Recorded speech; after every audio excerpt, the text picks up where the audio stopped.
नमस्कार। आज हम बात करेंगे बैंगन की खेती के बारे में। मतलब एकदम शुरू से लेकर आखिर तक, मिट्टी की तैयारी से लेकर फसल को बाजार तक पहुंचाने का पूरा सफर समझेंगे।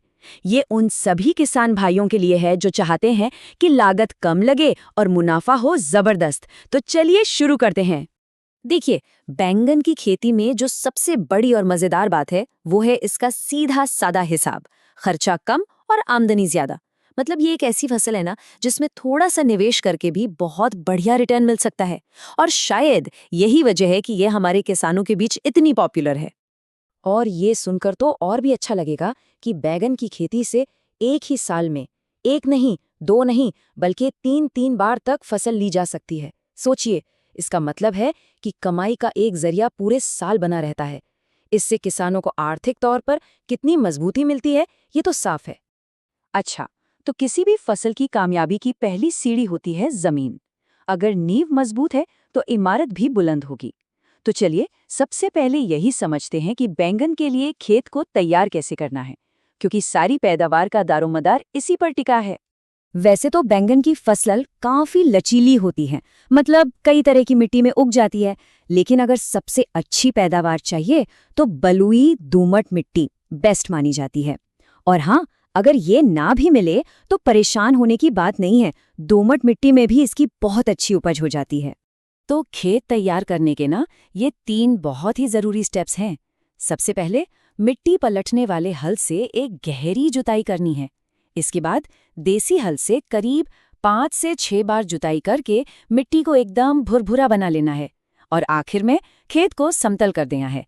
इससे फायदा ये होगा कि पानी हर पौधे तक बराबर पहुंचेगा। अब देखिए, जैसे हमें खाने की जरूरत होती है वैसे ही पौधों को भी सही पोषण चाहिए। तो खेत तैयार करते समय हर हेक्टेयर में लगभग 200 से 250 क्विंटल गोबर की सड़ी हुई खाद डालनी है। इसके अलावा 100 किलो नाइट्रोजन, 50 किलो फास्फोरस और 50 किलो पोटैश की जरूरत पड़ेगी। यहाँ एक बात पर खास ध्यान देना है। नाइट्रोजन की आधी मात्रा तो शुरू में ही दे दें, लेकिन जो बची हुई आधी है उसे 2 बराबर हिस्सों में बांटकर बाद में देना है। इससे पौधों को लगातार ताकत मिलती रहती है। चलिए, जमीन तो तैयार हो गई। अब आते हैं अगले और बहुत ही जरूरी पड़ाव पर, बीज से पौधे तैयार करना। क्योंकि सही किस्म चुनना और नर्सरी में मजबूत पौधे उगाना एक तरह से आधी जंग जीत लेने जैसा है। अच्छी शुरुआत मतलब अच्छी फसल की गारंटी। आमतौर पर बाजार में 2 तरह के बैगन दिखते हैं, है ना? लंबे वाले और गोल वाले। तो सबसे पहले ये देखना है कि लोकल मार्केट में डिमांड किसकी ज्यादा है। अगर लंबी किस्मों की बात करें तो पूसा पर्पल लॉन्ग और पूसा क्रांति काफी चलती हैं। और गोल बैगन में पूसा पर्पल राउंड और पंत ऋतुराज जैसी किस्में बहुत पॉपुलर हैं।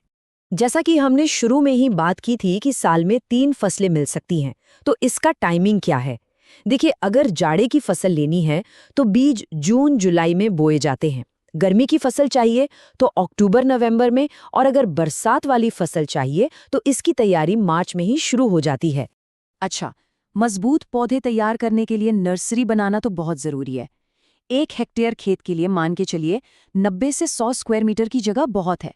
इसमें मिट्टी को खूब भुरभुरा करके करीब 15-20 सेंटीमीटर ऊंची क्यारियां बना लेनी है। और सबसे जरूरी काम, बीजों को बोने से पहले थीरम या सेरेसान से ट्रीट जरूर कर लें। ये एक तरह का टीका है जो पौधों को शुरुआती बीमारियों से बचाता है। तो नर्सरी में पौधे तैयार हो गए हैं। अब वक्त आ गया है उन्हें उनके असली घर यानी कि मुख्य खेत में लगाने का। ये बहुत ही नाजुक समय होता है और यहीं पर पौधों को सबसे ज्यादा देखभाल की जरूरत पड़ती है। देखिए, पौधों को भी बढ़ने के लिए अपनी जगह चाहिए होती है, इसलिए उनके बीच सही दूरी रखना बहुत जरूरी है। अगर लंबी किस्म के बैंगन लगा रहे हैं तो 60 सेंटीमीटर लाइन से लाइन और पौधे से पौधे की दूरी रखें। गोल किस्मों के लिए ये दूरी 75 गुना 60 सेंटीमीटर हो जाती है। और जो हाइब्रिड किस्में होती हैं जो ज्यादा पैदावार देती हैं, उनके लिए 90 गुना 60 सेंटीमीटर की दूरी एकदम सही रहती है। एक बार रोपाई हो गई तो सिंचाई का खास ध्यान रखना है। गर्मियों में तो हर 7-8 दिन में पानी देना होगा और सर्दियों में 12 से 15 दिन का गैप चल जाता है। पर एक बात गांठ बांध लेनी है, खेत में पानी जमा बिल्कुल नहीं होना चाहिए, वरना पौधे गल जाते हैं। और हाँ, शुरुआती 50-60 दिन खेत को खरपतवार यानी फालतू घास से एकदम साफ रखना है, ताकि सारा पोषण सिर्फ हमारे पौधों को मिले।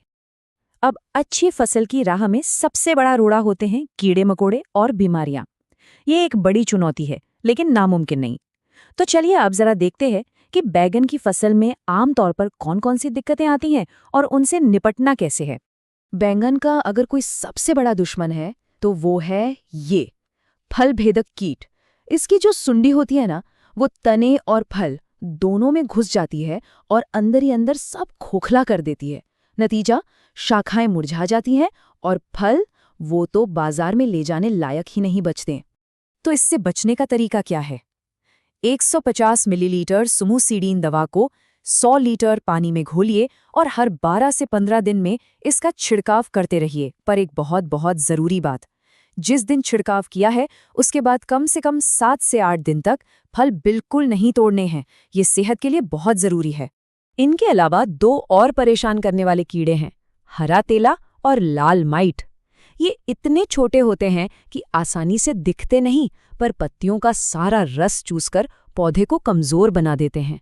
हरे तेले की वजह से पत्तियां मुड़ने लगती हैं और लाल माइट लग जाए तो पत्तियां पीली होकर झड़ने लगती हैं। इन दोनों से एक साथ निपटने के लिए एक उपाय है।